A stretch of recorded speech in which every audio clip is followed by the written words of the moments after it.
Victoria's new official community plan has now been adopted and reshapes how our neighborhoods will evolve over the next 25 years. And one of the biggest shifts is something called the residential fabric zone. Now, if you own a home or you plan to buy, this new framework will directly affect not only property values, redevelopment potential, but also what kinds of housing can exist on your street. For those of you that don't know me, my name is Alex Hughes with the North Pacific Homes Group, and today we're breaking down the 2050 OCP, what its housing targets are, and what the residential fabric zone actually means for Victoria's real estate market. The official community plan, or OCP, is Victoria's long-term playbook. It doesn't approve actually individual projects, but sets the framework for what council can approve. Now, this is what growth should happen, what types of housing go where, and how land use connects with transit, parks, and infrastructure.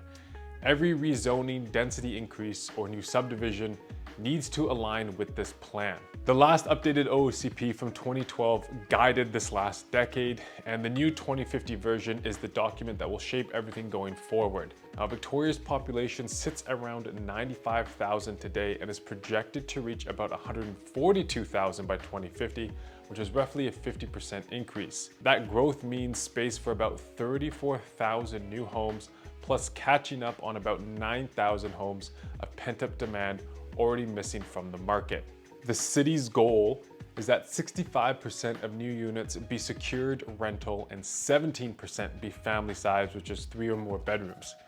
Now, it's a clear signal that future rezonings and approvals will heavily favor rental and family forms of housing. Now, one of the most talked about pieces of this 2050 plan is the new residential fabric zone. And we can think of it as an in-between layer that sits between higher density centers such as downtown and more traditional single family lots such as Fairfield, Fernwood, Rockland. Now, under this zone, the city acknowledges that Victoria can't meet most of its housing targets if most of the land is locked into single detached use.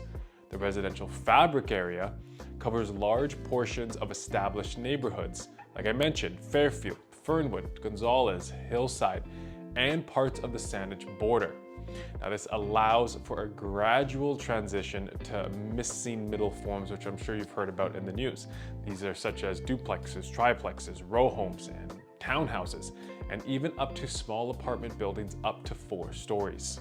The goal here, as what they state, is evolution, not demolition.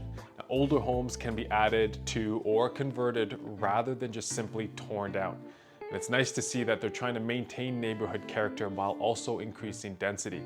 If you are a buyer, it means you may soon see a wider range of price points within the same street, from entry-level units in a 4-plex to family townhomes and secondary suites.